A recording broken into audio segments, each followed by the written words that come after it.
يا مساء الفل يا شباب، عاملين ايه؟ طمنوني عليكم في الجو الميت ده. النهارده الاربع، الساعة دلوقتي 1:05. انا لسه نازل، صاحي من الساعة 6 الصبح، بس مفيش شغل، الدنيا خربانة خالص. تمام. قاعد ابص على اندرايف وعلى ديدي وعلى اوبر، اسعار كلها ميتة. فقلت خلاص، مفيش ذروة الصبح، ايه اللي هينزلني؟ خلاص انزل بالليل، نشوف بقى الدنيا هتظبط معانا ولا لا. وخلي بالكم، اللي عايز يجيب عربية قسط، حط في اعتبارك يوم زي ده. تمام. انت لسه ولا معاك زبون خاص ولا معاك اي حاجة ولا تعرف حاجة عن الشغلانة دي. حط في دماغك يوم زي ده، يوم ما تعرف تطلع تجيب في يوم ميت 1000 جنيه على الاقل، هات يا باشا عربية قسط. مش هتعرف تجيب 1000 جنيه على الاقل، اهدى على رزقك واجر عربية لغاية ما تبقى خبرة في الموضوع. فاهم؟ انا بقدم لك نظري، انت لازم تاخد كلامي ده وتنزل تطبقه عملي. وخلي بالك، رزقي غير رزقك. فاهم؟ فخش بعربيه قسط، خش بعربيه ايجار، جرب شوف الدنيا عامله ايه. يلا بينا نشوف هنشتغل على انهي برنامج وهنعرف نجيب ال1000 جنيه ولا لا في اليوم الميت ده. يلا بينا، يلا بينا. اول اوردر 11 كيلو رايح مصر الجديده. تمام، ب 101 شغال، مش وحشه. 11 كيلو ب 100 جنيه شغال، كده كده اليوم ميت، وكده كده الجو حلو مفيش تكييف، فشغال يا باشا. اقول لكم ايه، هغير خطتي، اشوف بقى اوبر على ديدي على اندرايف. تمام. اولا الاوردر انا رحت، والبرنامج تقييمه 5 نجوم، ببعت للزبون انا لقد وصلت، انا واقف في الحته الفلانيه، تمام، ما بتردش. بعد 4 دقايق ردت. تمام. قلت لها هو انت منهم؟ ماشي. المهم استنيت ال7 دقايق، ببص على ديدي، خلي بالك في النقطة دي، ببص على ديدي قبل ما الزبونة تيجي. تمام. لقيت ديدي ولعت ذروة، انا كنت قابل بقليلي. المهم استنيت ال7 دقايق يخلصوا بالظبط ورحت مكنسل. نعمل ايه بقى؟ بما اننا كنسلنا وفاضيين وما وراناش حاجة، نروح نجيب قهوة. تعالوا اشربوا قهوة معايا. بقول لكم يا جدعان، التليفون ولع، انا فاتح ال3 برامج، اوبر والدرايف وديدي. تمام. بصوا التليفون، البرامج كلها بترن مع بعض. اهو ده بقى الوقت اللي انا اعرف اشقط لي فيه اوردر حلو. فاهمين؟ لكن انزل الصبح افضل اعمل كده، واي اوردر هيجي في وشي اقبل بيه. البرامج كلها قاعده دب طخ، اشوف بقى انهي سمسار فيهم هيديني انا اعلى سعر. تمام. المهم انا نسيت، جبنا قهوه، نقف 5 دقايق ونشوف بقى. يا مسهل، يلا بينا. اوردر على ديدي 11 كيلو ب 127 جنيه. بس انا سايب اوبر شغال، جاب لي اوردر احلى من ديدي، امين. ما جابليش، خلاص هروح اكمل المشوار بتاع ديدي. بس في نقطة، انا بعد المشوار ده، لو المشوار ده كاش، انا وصلني ما بيقوليش كاش ولا صافي، ولا فيزا. وخلي بالكم في نقطة، وصلني على ديدي بيجيب لك الصافي، ما بيجيبلكش الفلوس اللي هتاخدها من الزبون. تمام، بيجيب لك بعد النسبة يعني. بس في نقطة، انا بعد الاوردر ده، تمام، البرنامج هيقفل عليا رحلات كاش عشان عليا بيها 48 جنيه ونص. وربك يستر بقى، ممكن اشحنه لو لقيت فيه ذروة، ما لقيتش فيه ذروة هرميه في الزبالة. اول 127 جنيه على ديدي، والله مش وحش، بس هو مشكلته بقى ايه؟ ادي 16 كيلو ب 100 جنيه ورايح شبرا الخيمة. تمام. الناس فاكراني ما بستخدمش، طب انا ايه اللي عرفني ان الذروة شدت في الظاهر؟ تمام. ما الدنيا كانت نايمة في اوبر، وقبلت اوردر على عماية. انا بشغل كل برنامج ليا رادار، فاهمين؟ ابصوا ديب ديب، ما ارخص برنامج 23 كيلو ب 123 جنيه، ارخص برنامج. في مزايده بس زبون ديدي ما بيقبلش. فاهمين؟ تعالوا بس نوطي الصوت شويه عشان صوته مزعج، نغمته مزعجه. تمام. يا مسهل بقى، بس انا في بونص عايز اعمله على اوبر، مش عارف اعرف اعمله ولا لا. وفي نقطه، انا جاي لي بونص ب 1000 جنيه بس انا مش هلعب عليه بخساره، فاهمين؟ ليه؟ ال 1000 جنيه لو قسمتها على 4 ايام يعني كل يوم 250 جنيه. طب انا لو قبلت اوردرات ارخص وخسرت كل يوم 250 يبقى هيبقى يولع البونص. تمام؟ العب عليه في اوردرات كسبانه اتحقق ما اتحققش عنه ما اتحقق، فاهمين؟ واحده واحده بقى ايه ونشوف الدنيا هتمشي على ايه. اوبر ولعت ذروه، رحت قافل ديدي وفاتح اوبر. تمام؟ خدت لي اوردر 2 كيلو ب 45 جنيه، ساعتها العب على بونص. تمام؟ في الرحلات الصغيره، لكن لو ما عنديش بونص ما اقبلش رحله زي دي 2 كيلو ب 45 جنيه، ما اقبلهاش. فاهمين اقصد ايه؟ لكن قبلت الرحله دي ليه؟ عشان في بونص. لكن مش معنى كده ان انا اخد لي مشوار 10 كيلو ب 60 جنيه علشان خاطر البونص. فاهمين بتتحسب ازاي؟ العب على الرحلات الكسبانه والصغيره والكبيره طول ما معاك بونص، ما معاكش بونص العب على الرحلات الكبيره بس، فاهم؟ او المتوسطه. لكن الرحلات ال 2 كيلو اللي زي دي لا. ليه؟ هتحرق لك اليوم ومش هتحقق لك فلوس. يا مسهل الحال. دنيا ننا في الفالنة الساعه 3. اوبر مريحه وديدي مريحه. في اوردرات في اوردرات، بس انا في مدينه نصر. تمام؟ اوردرات كلها ب5 جنيه وانا مش هشتغل ب5 جنيه. المهم اخدت لي اوردر على اندرايف بطلوع الروح 6 كيلو ب 65 جنيه، هتصفي لي في حدود 55. بس رايح فين؟ والزبون على بعد كيلو. بس رايح فين؟ مصر الجديدة. وانا كنت قربت اقفل اساسا واروح مصر الجديدة فاضي. ف 65 جنيه زي بعضه، ولدنا ناخده في طريقنا. لا وكمان مجبي عليا وقبلني في اخر التايمر. هي دي بقى اندرايف. عايزين تشتغلوا اندرايف؟ يلا اما نشوف بقى. في اوردرات حلوه بس مش على طول، فاهمين؟ بس هو كده كده لما الجو بيبقى مريح في كل البرامج وبيشد في كل البرامج. نروح بقى ننزل على مصر الجديده ونشوف الدنيا بتقول ايه. نزلت الزبون، الدنيا ميته والجو ولع. مش عارف ليه اوبر لغايه دلوقتي ما شدتش. تمام؟ المهم يعني ايه، فتح كل البرامج اللي بيجي لي عليه اوردر حلو بروح شاطر. ودي ماتت فيها والدنيا كلها خربانه. بس دي حاجه معروفه عشان الساعه 3:30. المفروض في وقت زي ده، في حر زي ده، الدنيا تشد. بس يا مسهل، جالي اوردر على بعد 1.5 كيلو في اوبر والزبونه رايحه 3 كيلو ونص ب 43 جنيه زي بعض. وهيبقى شيلنا رحله من علينا. ده في اوبر. في اي برنامج تاني مش هقبله. ليه؟ لان انا عندي 20 جنيه بونص على الرحله دي. ده لو عرفت احقق البونص اساسا. بس 43 جنيه في 3 كيلو ونص مش وحشه. شغال وهينزلني على شارع الحجاز الكوربه. فهي مسهل الحال. قعدت لي على القهوه شويه، الدنيا ميته. خدت لي اوردر 3 كيلو ونص ب 60 جنيه على اندرايف. وكده كده مفيش نسبه عشان الساعه 4 دلوقتي، 5 الا ربع. فهنشوف بقى اليوم هيرسى على ايه. فننا في الفالنة. الساعة دلوقتي 5:30. لسه على الله ان شاء الله ما مشيتش غير 26 كيلو. يلا بينا عشان الشغل ابتدى. ما تهدى يابا على حالك. هتكمل الفيديو لغاية الاخر وهتعرف الشغل ابتدى ازاي. بصوا بقى، دي ذروة وهمية. ليه؟ الذروة ابتدت تلمس، هي جت تمام في البلد كلها. اقلق، الذروة جت في البلد كلها. يا باشا، دي ذروة وهمية. ضغط شغل بيقعد نص ساعة بالكتير وبيخلع. يبقى انا اعمل ايه؟ انا دلوقتي في مصر الجديدة محبوس، مفيش شغل وقاعد مفيش شغل وقاعد القط اوردرات صغيرة على اندرايف. طب ايه شغل الشحاتة ده؟ تعالوا بقى نتنطط. خدت لي اوردر 7 كيلو ب 70 جنيه. تمام؟ تعالوا نتنطط لاول خليفة المأمون. حلو؟ بعد خليفة المأمون هعرفك بقى هنروح فين. اهدى شوية وكمل الفيديو لغاية الآخر. الساعة دلوقتي 6 الا ربع. طب ما والله حلو. أنا جيت ببص على البرامج تمام كلهم عامل 375 جنيه ومش عاجبني. وماشي بالعربية 35 كيلو.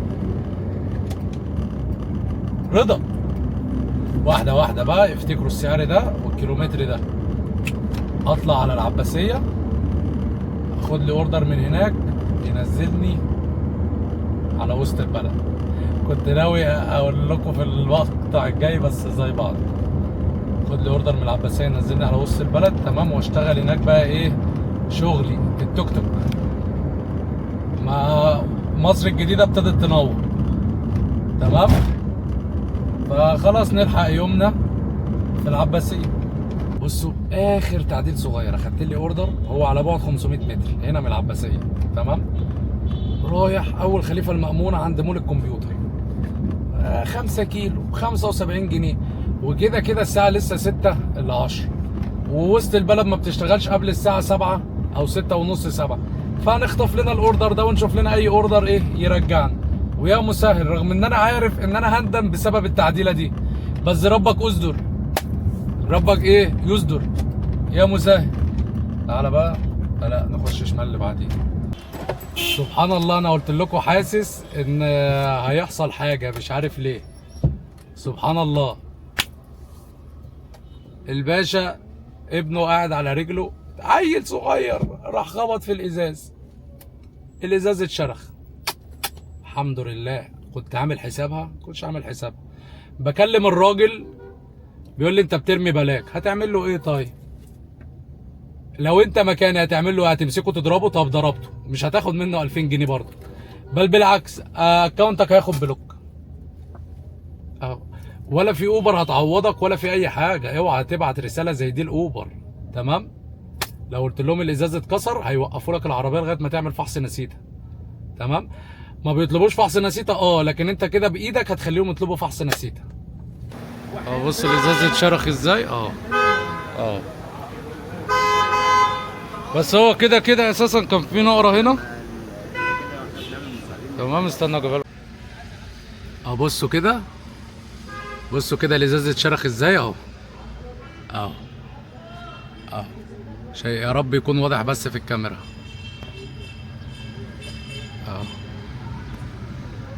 عشان ما الاقيش حد بس بيقول لي ان الشغل بنزين وزيت، تمام. بس هو كده كده الحمد لله، يعني انا كده كده كنت عايز اغيره، بس الحمد لله. هنعمل ايه؟ بصوا الواد خبط هنا جاب اجل الازاز خالص، طبعا مع الجو الحر. بس هو كان ايه، كان في نتشه هنا مش عارف هتظهر ولا لا اهي. استنوا كده، كان في نتشه هنا، تمام، وانا لاحمها زلطايه، طبعا انا لحقتها هي دي. وفي واحده تانية هنا اهي، تمام. نتشتين دول اساسا زلط وانا ماشي على الطريق، ورحت لحمت كل واحد، مش فاكر كان ب 100 جنيه ولا ب 200 جنيه اهي. بس الحمد لله يعني. ها بقى ايه رايكم؟ الموضوع بنزين وزيت، حاجه جات لك وانت مش عامل حسابك، ده غير العطله، ده غير ان اليوم اتضرب خلاص. 2150، ايه رايكم؟ عشان الباشا اللي يجي يقول لي الموضوع بنزين وزيت. طب انت لو في الموقف زي ده هتمسك الراجل تضربه؟ انا بكفاءه اضربه، بس هتيجي تحسبها من ناحيه تانية، هتروح تعمل لك اكونت باكتر من ثمن الازاز. فانا حاسبنت عليه خلاص، وربنا هيعوض ان شاء الله. هتعمل ايه؟ قول لي. الحمد لله. نقف بقى نغير الازاز، وانا قلت لكم انا ندمان، مشواره كله ب 75 جنيه، انا قلت لكم انا ندمان. عشان الناس اللي بتقول لي الاثنين اللي يقعدوا ورا، ادي اتضاف حاجه جديده، لو حد معاه طفل الواد ما كملش 5 سنين ولا 6 سنين، لو معاه طفل مش هقعده قدام على رجله، وهم 4 بالاطفال. اصل انا دلوقتي كعيت 2150 ماليش ذنب فيهم. هتعمل ايه بقى؟ هتعمل ايه؟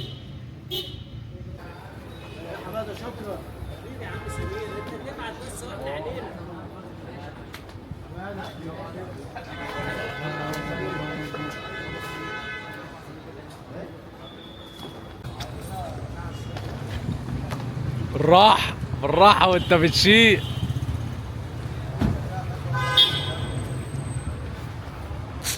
اديله يا قوي يا قوي يا ولد يا ولد.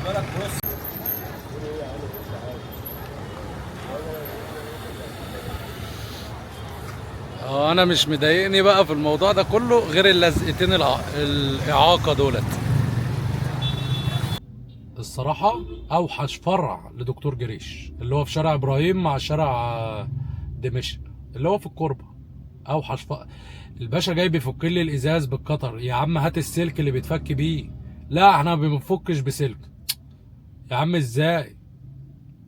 المهم نخلص على كده. الباشا راح حاكك لي السقف من قدام كده حتتين 3 اتحكوا تمام بالقطر.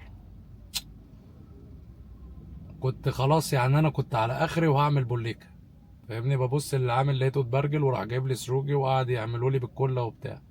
هو ما فيهوش حاجه ومش باين بس طب ليه؟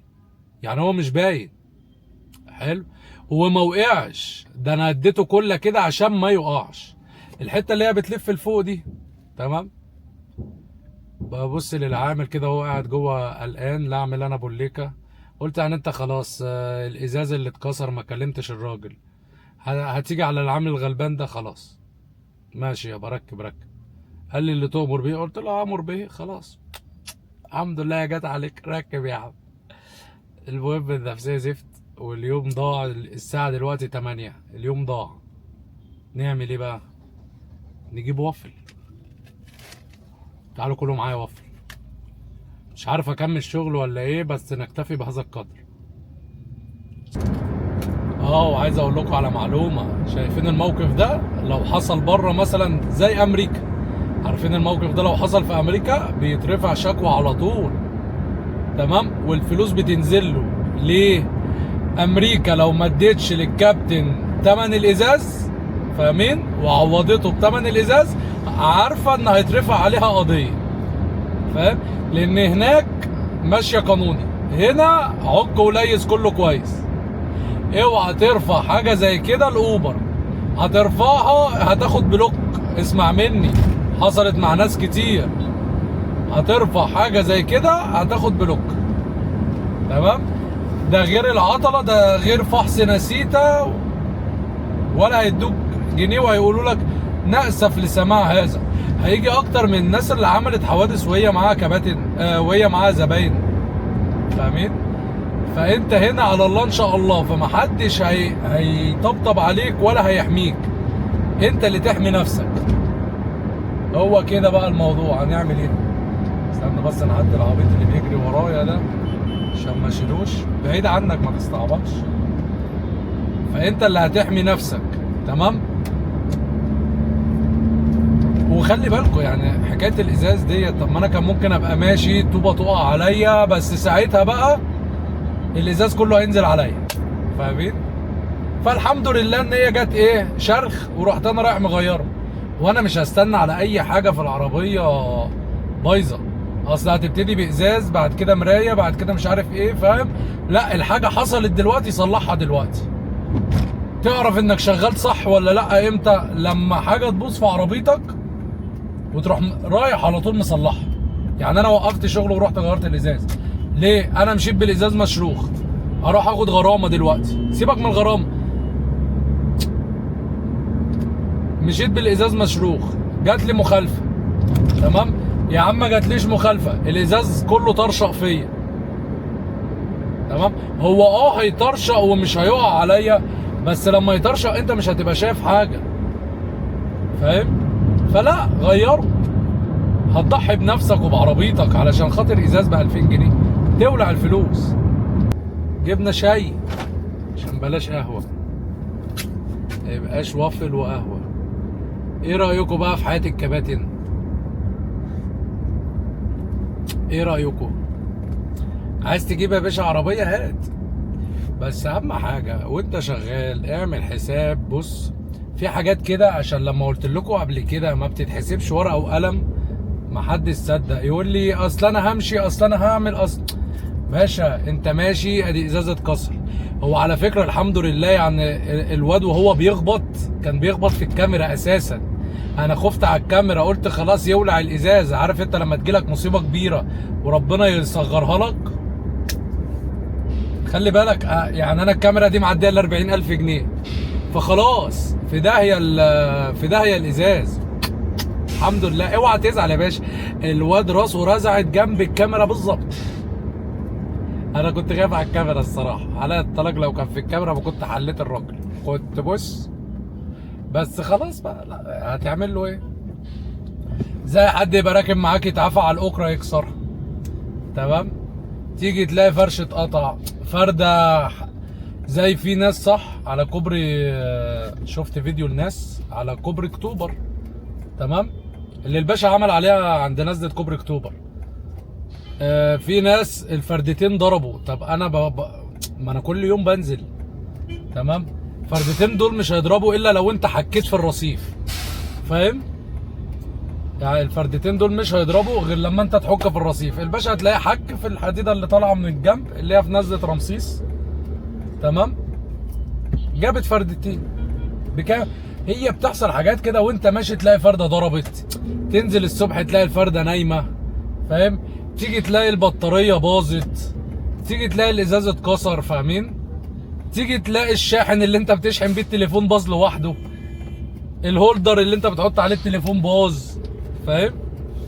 450 جنيه الحمد لله على 45 كيلو، دفعنا 2150 رضا. هتعمل ايه؟